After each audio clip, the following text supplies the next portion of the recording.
Olá, pessoal! Muito prazer. Eu sou a professora Bárbara, sou professora de Química, a galera me chama aí de Babi, os mais íntimos, daqui a pouco a gente já vai estar íntimo também. Quero dizer que estou muito feliz de estar aqui, fazer parte desse SEMI junto com vocês. Podem ter certeza absoluta que do lado de cá nós estaremos dando o nosso melhor, estaremos dando o nosso máximo. E então você faz o seu melhor daí, a gente faz o nosso melhor daqui, que eu tenho certeza que o resultado ele vai ser excelente, né? Que vai ser a sua aprovação e o seu sucesso com certeza é o nosso também, tá? Então estamos juntos, o que vocês precisarem, contem com a gente. E vamos começar então de Química. Podem ter certeza que eu sou uma completa apaixonada aí pela área das exatas, por essa ciência que é a Química. Então eu vou estar fazendo de tudo mesmo, para que você entenda, né, e tornar isso um pouco mais fácil para vocês. Lembrem-se que as coisas elas têm muito o peso que a gente dá, né? Então levem isso de maneira tranquila, de maneira leve, né? De maneira alegre e tenho certeza que vai ser um semestre aí muito bom, tá bom? Então vamos começar? A nossa aula de hoje a gente começa bem do início mesmo, a gente vai falar de propriedades da matéria e estados físicos. Como de costume, vai ter sempre aí os exercícios para vocês, então que vocês podem fazer do COC-1000, do COC-1000 ACAF, do COC-1000 UDESC. A lista no Estudos está lá, ó, aula 01, Química, Bárbara, propriedades da matéria, estados físicos, vai ter uma listinha lá para vocês, tá? Então, começamos, né, do começo. O que é o começo? Gente, o começo é a gente se fazendo essa pergunta. O que é química? Gente, química nada mais é do que uma ciência que vai estudar, galera, as propriedades, vai estudar a constituição, vai estudar a composição de tudo que existe. Então estuda a composição, a estrutura, as propriedades do quê? Da matéria.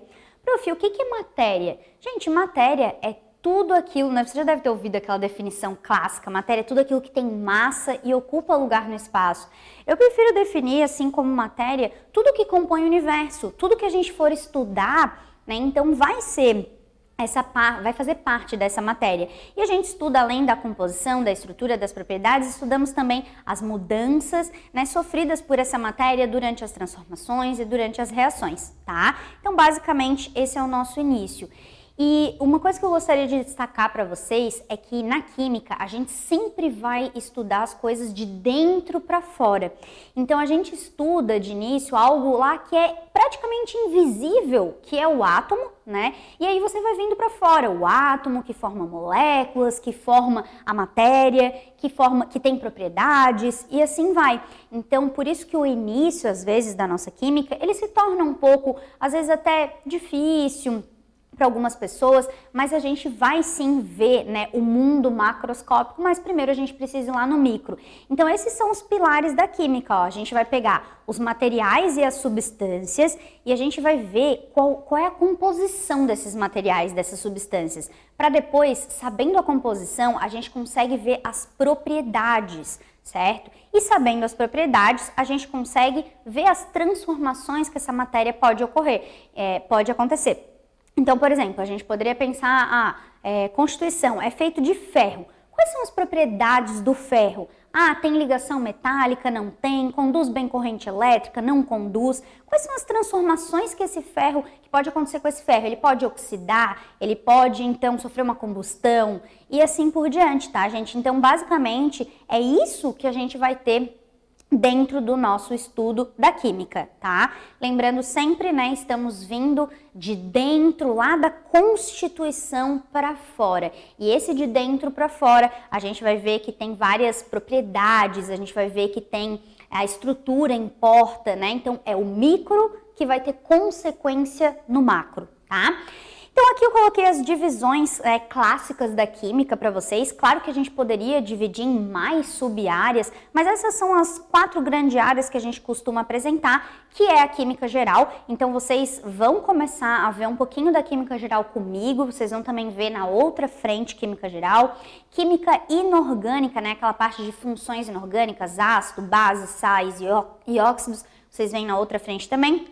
A físico-química, vocês veem um pouquinho comigo, um pouquinho na outra frente, e a química orgânica também. Então, são as 4 divisões clássicas que a gente tem. E lembrando que, pessoal, nos vestibulares, ultimamente, os vestibulares, o Enem e tudo mais, tem cobrado muito a área da físico-química, que é uma área, teoricamente, que a galera tem bastante dificuldade. Por quê? Porque é uma área mais difícil. Só que o pessoal normalmente tem dificuldade na fisicoquímica porque subestima a química geral. Muitas vezes pensa, a química geral é tranquilo, é fácil e tudo mais, deixa quieto, né? Não vou prestar tanta atenção nisso. Só que lembrem-se que a química geral é a tua base, sabe? É igual matemática básica. Como é que você quer saber, às vezes, logaritmo sem saber matemática básica? Então, é aqui o mesmo caso da gente. Para você chegar em fisicoquímica, você precisa ter uma base sólida, uma base consistente. E onde você adquire isso? Na química geral, tá? Então, fazendo uma boa química geral, com certeza a sua fisicoquímica, ela fica bem mais tranquila, bem mais fácil. Então, não subestimem a química geral, tá? A química geral e a inorgânica ali faz parte da geral também, tá bom? Então, vamos começar? O começo do nosso estudo, a gente vai falar de propriedades da matéria. Então, a gente já falou que matéria é tudo aquilo que tem massa e ocupa lugar no espaço. A gente já falou que matéria, né, refere-se a tudo que compõe o nosso universo. E falamos também que o nosso estudo, ele vai vir de dentro para fora. Então, você vai começar estudando lá na outra frente os modelos atômicos. Então, você vai começar estudando o átomo, certo? E aí, o átomo, ele é feito do quê? Ele é feito de prótons, de elétrons, de nêutrons. E se a gente quiser ir mais para dentro ainda, ó, os prótons são feitos de gluons, de quark. E aí, depois a gente pode vir para a teoria das cordas. Então, a gente pode ir para dentro, se a gente quiser, né? Mas o foco aqui da nossa química, você vai estudar o próton, você vai estudar o elétron, você vai estudar o nêutron. E você vai ver que tudo isso, né, constitui ali o átomo. E se você juntar vários átomos, você vai ter o quê? Uma molécula. E se você juntar várias moléculas, você vai ter a matéria, você vai ter uma substância. E assim por diante. E essa substância tem propriedades, que tem consequências no mundo macroscópico. Eu sei que muita gente, né, olha a primeira aula de química e já quer explosão. Todo mundo vê o professor de química e já pensa, tu vai fazer uma bomba? Tu vai explodir alguma coisa? É sempre isso, mas não, gente. Antes da gente explodir alguma coisa, mentira, a gente não vai explodir nada, a gente tem que vir lá na Constituição. Para eu conseguir explodir algo, do que é feito isso? Quais são as propriedades? Por que explode? Tá? Então é basicamente isso que a gente vai fazer, né? Vir de dentro e depois para o mundo macroscópico para fora, entender por que a bomba ela vai explodir. Então assim, a gente divide a nossa matéria em algumas propriedades. Basicamente são 3, propriedade geral da matéria, propriedade funcional, propriedades específicas. Nosso foco vai ser mais nas propriedades específicas, mas vou dar uma passadinha aqui para te ver. O que está dentro das propriedades gerais da matéria? Então a matéria tem massa, ela ocupa lugar no espaço, ela ocupa um volume, a matéria é divisível, então vocês vão ver isso lá em modelos atômicos, compressível, a característica de elasticidade, né? Então de você deformar e voltar ao normal, inércia que vocês veem lá na física, descontinuidade, a matéria é descontínua. Por mais que você tenha, por exemplo, algumas constituições de algumas substâncias em que você tem átomos extremamente juntinhos, você tem ali um espaço vazio entre eles, então a matéria, né, é descontínua. Quando a gente vai para propriedades funcionais da matéria, a gente já agrupa umas moléculas em grupos de funções. Então, você vai estudar lá na química inorgânica ácidos, bases, sais e óxidos. O que essas moléculas têm em comum? E os ácidos têm H+. Então, você põe todos eles num grupinho que vão ter propriedades parecidas.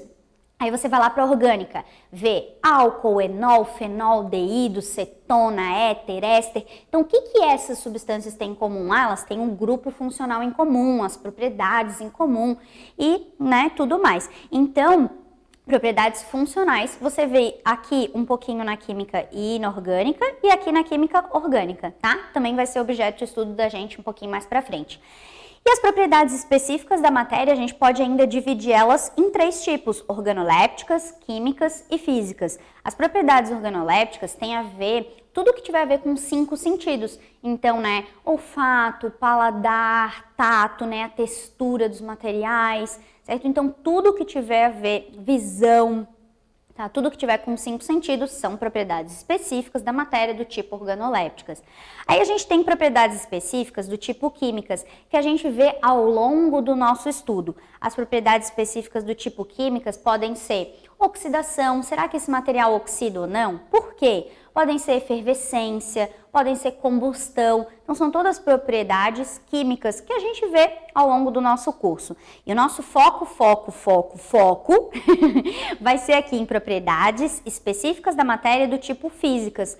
Vou trazer aqui duas bem importantes e bem cobradas aí nos vestibulares. A primeira delas é propriedade específica do tipo física, ponto de fusão e ebulição. Então, o que é isso, né? A nossa matéria está em estados físicos, que podem ser sólido, líquido, gasoso. A gente já vai estudar um pouquinho mais sobre esses estados físicos.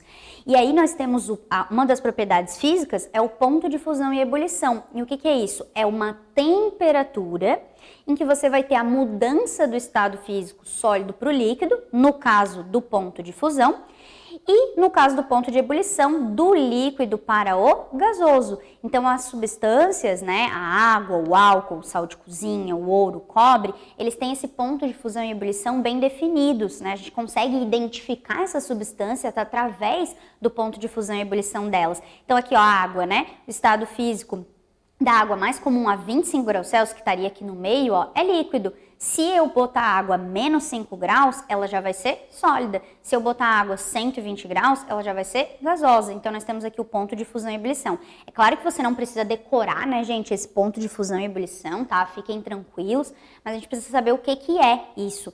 E esse ponto de fusão e ebulição, ele depende também da pressão atmosférica, porque, por exemplo, se você estiver lá no topo do Everest, você vai ver que a água ela não vai entrar em ebulição a 100 graus Celsius, ela já vai entrar em ebulição a 70 e poucos, porque você mudou as condições, tá? Então, olha só, né, ponto de fusão, temperatura em que uma substância passa do estado físico sólido para o líquido, ou também volta, né, e vice-versa, do líquido para o sólido. Depende da pressão atmosférica, como acabei de dar o exemplo ali do Everest. E o ponto de ebulição, temperatura em que uma substância passa do estado líquido para o gasoso, ou também a volta, e também depende da pressão, tá? Aí eu trouxe aqui para vocês um exercício que costuma cair assim parecido em vários vestibulares. É um exercício da UFPR que diz o seguinte, ó. Dadas as temperaturas de fusão e ebulição, assinale a alternativa que indica, respectivamente, os estados físicos das substâncias a seguir a 40 graus. Então, ele dá a temperatura de fusão e ebulição dessa galera e ele quer saber, a 40, a água estaria em que estado físico? O bromo estaria em qual? O fenol estaria em qual? O pentano estaria em qual? Talvez a água e o bromo, você talvez soubesse, né? Tipo, a água a 40 graus. Todo mundo sabe que está no estado físico líquido. Mas eu quero fazer esse exercício, eu vou lá para perto do PowerPoint para fazer um esqueminha aqui com vocês. Olha só. Então, esse esquema você pode utilizar para resolver qualquer questão, tá? Então, vai ser bem interessante isso daqui, vocês guardarem isso daqui. Antes da temperatura de fusão, nós temos estado físico sólido, entre a fusão e a ebulição temos o estado físico líquido e pós-ebulição nós temos o estado físico gasoso. Aí você vai botar assim. E aí você pode fazer tipo uma linha aqui, ó, de como se fosse de temperatura, né? Por exemplo, do menos até lá em infinito. E aí você pega esse 40 graus e encaixa esse 40 graus aqui. Então, olha só. 40 graus, ele estaria, então, entre 0 e 100. Então, 40 graus estaria aqui. Isso quer dizer que a água a 40 graus estaria no estado físico líquido. Tudo bem? Aí você vai pegar o 40 graus, vai encaixar aqui, ó, menos 7, 40 graus está entre menos 7 e 59. Então, quer dizer que o bromo a 40 graus também estaria no estado físico líquido, que caiu aqui no meio. Já o fenol, olha só, 41 e 182. Então, 40 está antes aqui do 41. Então, 40 graus está aqui. Então, isso quer dizer que o fenol está no estado físico, né, sólido a essa temperatura aqui. E já o pentano, ó, menos 130, 36, então 40 graus estaria aqui. Então, o pentano está no estado físico gasoso, tá, galera? Então, a gente teria aqui, né, líquido, líquido, sólido e gasoso. Ficamos aqui de resposta com letra A, tudo bem? Então, eu vou apagar aqui, para o slide ficar bem bonitão para vocês. Peraí. E esse tipo de exercício, vocês podem fazer ele sempre do mesmo jeitinho. Ele é bem comum de aparecer. Vocês conseguem resolver dessa maneira que eu fiz ali, tá? Vamos para uma próxima, então, propriedade física específica, densidade. Galera, a densidade, então eu vou pegar uma caneta para a gente escrever aqui, ela é uma relação. Nada mais é do que uma relação entre a massa da substância e o volume que essa substância ocupa. Na maioria das vezes, essa massa ela vai ser dada pra gente em gramas e esse volume vai ser dado pra gente em ml. Então, você vai ter a unidade de densidade gramas por ml. Não se esqueçam que ml é exatamente a mesma coisa que centímetros cúbicos. Então, às vezes, as questões costumam colocar ali, né, gramas por centímetro cúbico. E aí o pessoal se assusta, porque é centímetros e ainda é ao cubo. Então, a gente fica, ai meu Deus, não sei mais nada. Não! Quando tu vê centímetros cúbicos, já risca e coloca ml, porque ml a gente fica mais tranquilo de trabalhar, né? Confesso, sou assim também. Então, uma coisa bem legal é que a densidade, né, a gente vai ter a gente pode fazer uma comparação com ela. Assim, ó, matematicamente falando, você pode deixar o volume constante e ver a relação que tem entre a densidade e a massa. Que os professores de matemática não me ouçam falar isso, mas olha só, tu pode passar a densidade, o volume para lá multiplicando e a densidade para cá dividindo. Então, tu teria algo mais ou menos assim, ó, densidade é igual a massa, opa, fiz errado, volume, que daí eu passei o volume para lá multiplicando e a densidade para cá diminuindo. Diminuindo não. Tá doida, professora? Dividindo. Então, mantive o volume constante, a relação entre massa e densidade é a seguinte, são grandezas que estão dividindo, então são grandezas que são diretamente proporcionais, se você divide grandezas diretas. Então, o que significa isso? Que quanto maior a massa, maior a densidade, tá? E o inverso também, quanto menor a massa, menor a densidade. Tá? E podemos também relacionar a densidade com o volume. Você deixa a massa ali fixa, então eu vou colocar aqui, ó, massa, passa o volume para lá, multiplicando, então vai ficar D vezes V. E aí você faz essa relação. Qual é a relação, ó? Está multiplicando, são grandezas que são inversas. Aqui, ó, divide diretamente, multiplicando inversamente. Então tu vai olhar aqui, quanto menor o volume, maior a densidade. E o contrário também é verdadeiro. Quanto maior o volume, menor a densidade, tá? Essa análise é bem legal porque às vezes tu já mata questões só com isso, né? Só sabendo fazendo essa análisezinha. E densidade, se vocês olharem aqui, ó, muitas vezes ela cai em forma de cálculo mesmo. Na maioria das vezes, aliás, ela cai em forma de cálculo. Quando não cai cálculo, ela cai comparação.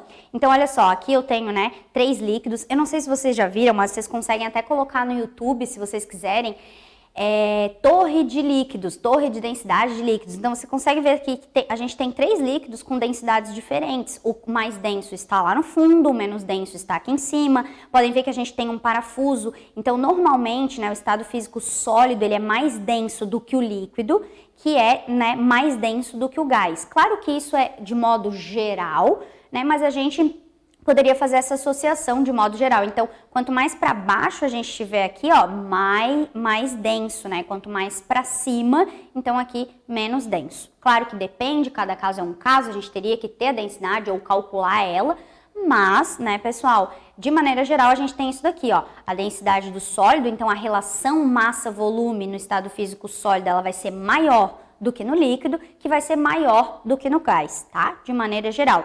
E isso tem a ver, claro, com os estados físicos da matéria, que a gente já vai falar já como que tá essa agregação molecular deles. Mas antes, deixa eu fazer uma questãozinha contigo, questãozinha de cálculo de densidade. Olha o que diz essa questão. Certa cooperativa de reciclagem recebeu uma peça de metal metálica maciça, da qual se sabe somente que é constituída de um elemento metálico de alta pureza. Os possíveis elementos e suas densidades estão apresentados na tabela. Então tá aqui, prata, alumínio, cobre, estanho, ferro, tá tudo aqui. E a densidade deles está aqui do ladinho. Ele diz assim, ó, para identificar o metal, um cooperado mergulhou a peça em uma proveta graduada com água colocada sobre uma balança. A figura representa o nível da água e a massa antes e depois da peça. E após o teste ele quer saber quem que é a substância. Dá uma olhada aqui, povo. Eu tenho 1000 gramas antes, sem a peça, e 250 ml. Então, eu tenho a massa e o volume, né, que é essa água que ela vai ocupar antes da peça. Quando a gente coloca a peça, olha o que aconteceu. A massa foi para 1.365 gramas e o volume para 300 ml. Então, eu consigo saber a massa que essa peça ocupa e o volume também. Então, vou fazer aqui no quadro, aqui no cantinho, olha só. A massa inicial a massa final ali deu 1.365 gramas. E a massa inicial, né, seria 1.000 gramas. Então, se você diminuir aqui, você vai ter 365 gramas. E essa é a massa que a minha substância aqui vai ocupar, tá? 365 gramas. Massa igual a 365. E o volume, ó, se você pegar o volume final ali, que é 300 ml, e diminuir dos 250, você vai ter que essa peça ocupa um volume de 50 ml. E tendo a massa e o volume, a gente consegue calcular a densidade, ó. Densidade é igual, vou botar aqui de novo, né? A massa sobre o volume. A massa que a gente tem é 365 gramas, o volume que a gente tem é 50 ml, né? E se vocês fizerem isso daqui, a gente vai obter uma densidade que é igual a do estanho ali, 7,3. Então, densidade 7,3 gramas por ml. Sabendo a densidade, eu sei qual é o material, no caso seria o estanho SN, que ficamos ali então com letra B de Babi, tá? Então, gente, descobrindo a densidade, eu consigo saber qual material é. Por isso é uma propriedade específica do tipo física. Tá? Muito importante, cai muito como cálculo. Ah, sabe uma coisa legal? Se você quiser saber, não sei se vocês já notaram isso, mas se tu pegar uma banheira, né, e colocar água até o topo dela assim, e você entrar na banheira, você percebe que a água ela a gente derrama água para fora. O tanto de água que derramou para fora é o volume que você ocupa, se você ficar todo imerso, né, ali dentro. Então assim a gente consegue fazer com as peças também, que foi o que essa questão fez, tá? Vamos falar um pouquinho então de estados físicos da matéria. Algo que parece muitas vezes básico, mas a gente precisa entender o microscópico para depois olhar para o macro. Então, a princípio, né, nós temos 3 estados físicos da matéria: estado físico sólido, líquido e o gasoso. Claro que não são os únicos, não sei se vocês já ouviram falar do 4º estado físico da matéria, que seria o plasma, o 5º estado físico, que seria o condensado de Bose-Einstein, mas o nosso foco aqui agora é nesses 3 estados físicos que são extremamente importantes e bem cobrados. Uma substância que está nos 3 estados físicos, e a gente pode ver isso claramente nessa imagem aqui, é a molécula de água. Olha só, aqui embaixo ela está no estado físico líquido, aqui no estado físico sólido e aqui na forma de vapor, né, na forma de gás, lá na forma de nuvem. E uma coisa bem legal de a gente observar é que, microscopicamente falando, os estados físicos vão mudar o nível de agregação molecular que a gente tem. Então, se vocês olharem, já dá para ver aqui, ó, só olhando essa imagem e essa imagem, que microscopicamente vai ter uma consequência no macro, que são esses 3 estados físicos. Então, os estados físicos da matéria dependem diretamente da agregação molecular daquela substância. Então, eu vou ter, por exemplo, aqui uma substância no estado físico líquido, né? E essa matéria ela é formada de moléculas, que é formada de átomos. E como que essas moléculas estão organizadas? Lembrando que a gente representa as moléculas, vocês vão ver muito isso, pelo modelo atômico de Dalton. O modelo atômico de Dalton é uma, né, bolinha maciça, uma esfera maciça. Então, a representação dos estados físicos aparece como bolinhas, tá? Só para vocês saberem. Então, olha só, primeiro estado físico de todos, sólido.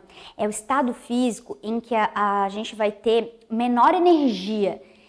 Mesmo que você tenha as moléculas, os átomos ali, eles muito juntinhos, você tem vibração, tá? Isso é uma coisa que as questões elas fazem bastante pegadinha. Estado físico sólido, por mais que o seu olho humano veja, por exemplo, esse passador de slides todo durinho, sólido e parece que não tem movimentação ali, tem. Então, as moléculas, os átomos que vão estar lá no estado sólido, eles vibram, só que vibram com bem menos energia, tá?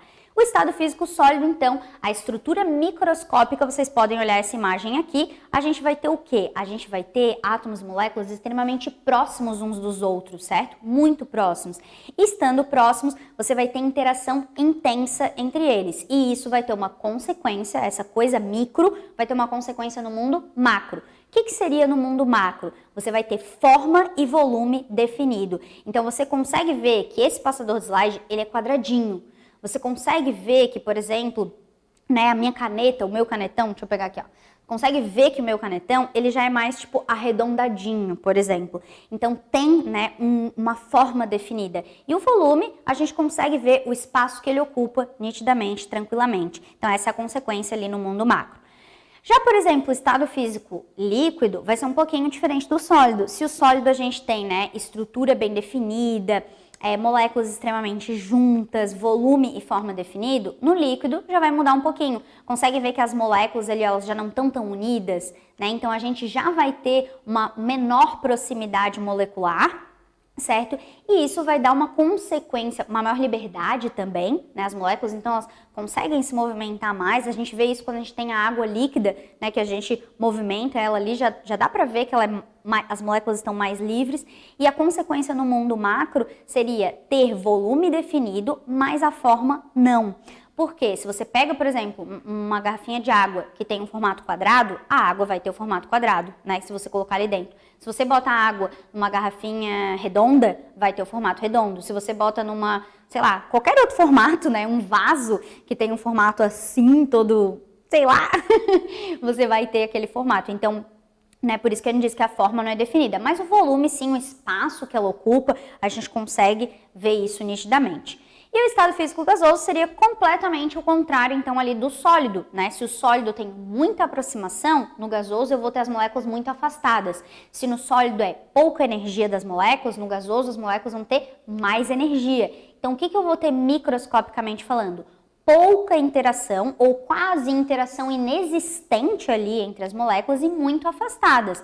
E as consequências que isso geram é desorganização. Então, sólido extremamente organizado, gasoso, já vai estar bem mais desorganizado. O volume que ela ocupa é o volume do recipiente em que ela está colocada.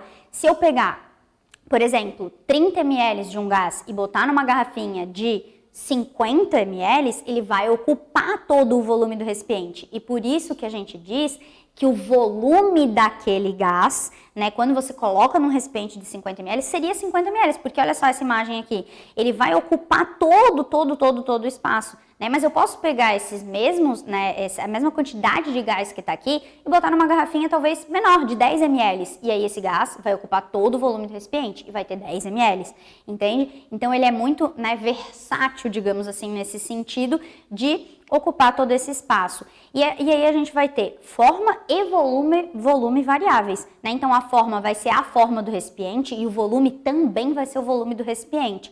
É aquela coisa, isso é bem importante para fins de cálculo, tá, pessoal? Quando a gente for falar de gases mais lá na frente, já entrando lá na parte de fisicoquímica, quando a gente for fazer, eles vão dar assim, né? Sabendo que o recipiente tem 200 ml e eu tenho um gás ali dentro. Daí tu pensa, nossa, mas ele não deu o volume que o gás ocupa. Sim, mas ele deu o volume do recipiente. O volume do recipiente é o volume que o gás ocupa. Então, seria os mesmos 200 ml, tá?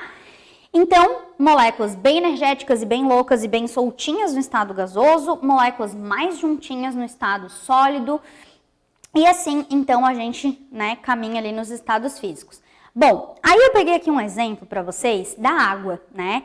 A molécula de água H2O, 2 átomos de H e 1 átomo de O, ela é H2O, tanto no estado físico sólido, quanto no estado físico líquido, quanto no estado físico de vapor, certo? Então, se eu tenho H2O no sólido, H2O no líquido, H2O no vapor, o que muda? Por que eu tenho ela em estados físicos diferentes? Por que aqui o nível de agregação é maior? Por que aqui o nível de agregação molecular é menor? O que está acontecendo ali? Então, se você olhar microscopicamente, existe entre as moléculas de água, existe algo que a gente chama de força intermolecular, força entre as moléculas. E isso pode ser rompido ou enfraquecido. Então, quando você pega uma substância lá no estado sólido, aquece, você aumenta a vibração das moléculas. E aí, ela vai enfraquecer essas forças que vocês estão vendo aqui intermoleculares. E ela vai passar para o estado líquido. Daí você aquece, ela rompe. E aí você vai estar com a substância no estado físico gasoso. Por isso que aqui elas têm mais energia, estão mais doidinhas, porque eu não tenho nada assim prendendo elas. Já no estado físico sólido, eu já tenho essa força intermolecular. Não se esqueçam, vocês vão ter uma aula, né, na outra frente para ver qual é o tipo de força intermolecular, tudo certinho. Aqui é só uma introdução para você saber que esses estados físicos dependem dessas forças intermoleculares que têm nomes, né? E cada substância vai ter um tipo de força intermolecular ali associadas a elas. Mas então você já sabe que as substâncias elas podem mudar de estado físico. Podem ir do sólido para o líquido, do líquido para o vapor, e isso são cenas do nosso próximo capítulo. Então, só para ficar um gostinho de quero mais, a nossa próxima aula a gente fala das mudanças de estado físico e das implicações que isso tem. Então eu fico por aqui, deixo uma frase para vocês que eu gosto muito do Albert Einstein, ó: a mente que se abre para uma nova ideia jamais voltará ao seu tamanho original. Então, galera, vamos junto, espero que vocês tenham gostado, que vocês tenham entendido tudo que eu falei aqui e até a nossa próxima aula, tá? Muito obrigada pela companhia. Beijo, tchau, tchau.